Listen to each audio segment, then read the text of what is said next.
It's another celebrity on the phone. Hello, JC. Hello. JC Chasez on the phone. What's up, bro? How you doing, guys? So excited. All Kiki's dreams have officially came true. And mine as well. Right?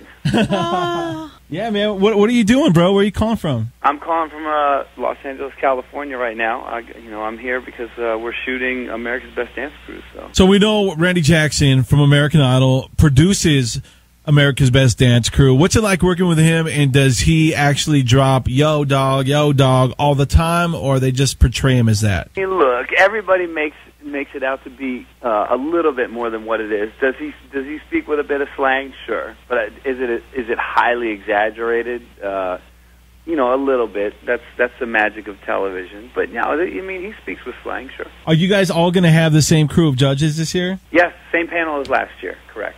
Plus a few additions, I would say. Ooh, who? You can't tell. This season it's the return of the superstars. So on some weeks, it looks like, because we haven't obviously done the whole season just yet, we're just getting started, that we're going to have some guest judges that are superstars. Whoa. Oh, that's pretty dope. Are we going to see the lake? The plot thickens. Before we ask any more questions, I want to say thank you, because when America's Best Dance Crew comes on, it is bonding time for me and my 5-year-old. We turn up the music, we dance together, and then when you guys start judging, it's like you're judging us. Is that right? I'm telling you how bad it was. Yeah. Your 5-year-old crushed you.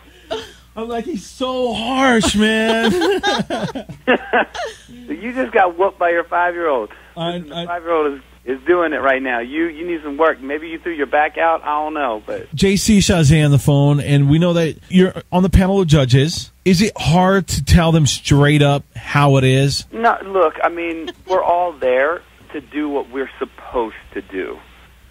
And everybody understands that, there can only be one winner. Mm-hmm. Now, some weeks it's harder than others, to essentially save one crew or, and to see one go home. But it's it's hard to have to tell someone the truth sometimes, but it's never hard to tell the truth, And when I decided to take this gig, that was the thing that was precedent to me, as my judging style would just be about being, if I'm honest, then I feel like I don't have anything to be, worried about or ashamed of or to feel bad about, as long as it's honest. I would feel bad if I was delivering, news that I didn't essentially believe in, but I don't. What I do is I go up there, I tell it like I see it, and so I feel good about the things that I've said and done. What was easier, being on the Mickey Mouse Club or being a judge? They both have their challenges. Being on the Mouse Club, it was exciting. At that time of my life, it was just all learning. When you're young, you're just soaking it in like a sponge. This is a whole different thing, where essentially it's almost like a role reversal. When the Mouse Club, I was learning everything. Now, as being a judge, I have 20-plus years of experience in the business, so now I'm kind of passing on the knowledge that I've learned.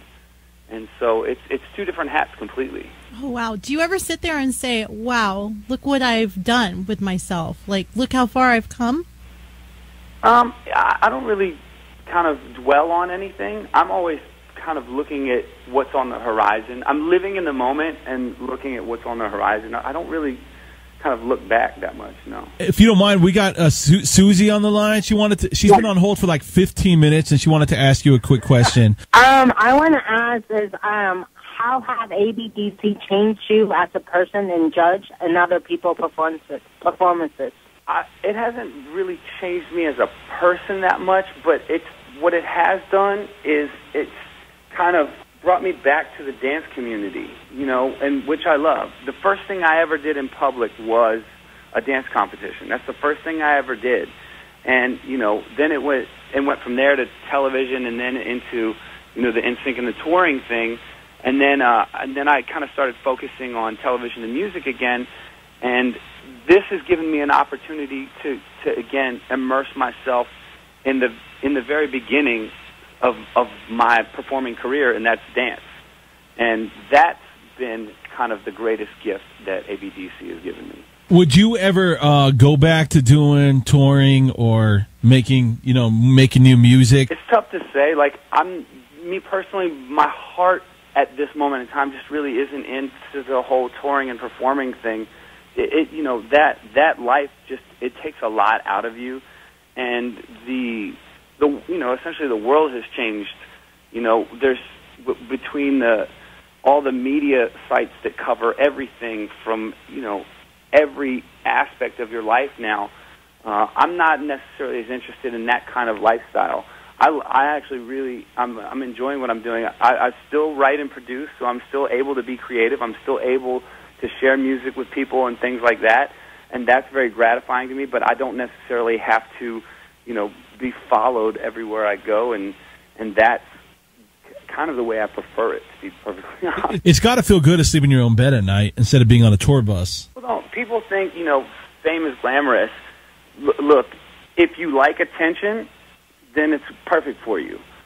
But, other than that, it's actually a really, really difficult life. I mean, people say, oh, they wear expensive clothes or they drive nice cars and things like that. But they only get to do that X amount of days out of the year, because the rest of the time you're in a bus, you're in a smelly locker room that's called your dressing room every day. But, essentially the places that you're playing, they're great when you're out on stage, but you're only out on stage for an hour and a half, 2 hours. The rest of the time you're being transported somewhere, you're not sleeping, you're in, like I said, a locker room, which is, so it's not necessarily as glamorous as everybody makes it out to be. Coming up, we got a few more questions for JC Chasez. We're on Twitter at Carlos Kiki Danny. You can find us there. A lot of questions posted up there as well. And we're also going to ask him about Justin Bieber, if he has any advice for Justin Bieber. JC Chasez from NSYNC and America's Best Dance Crew. More coming up with him on 93.3 KOBFM. Free KOBFM. Celebrity on the phone.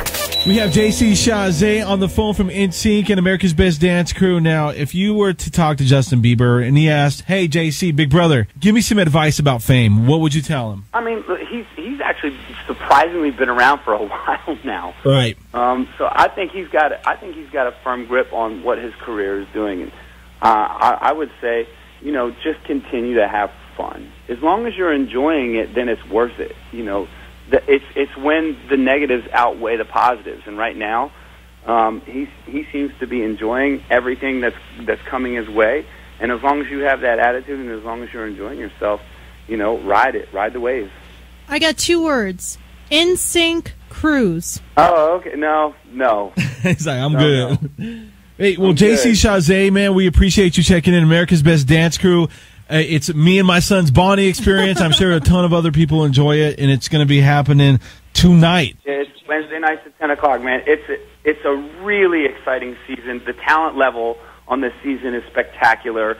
It's a very diverse group of people, and it's a lot of fun. We're looking forward to it. Yeah, we look forward to it. Thanks for checking in, bro. Have a good one. Y'all too. All right, later. 93.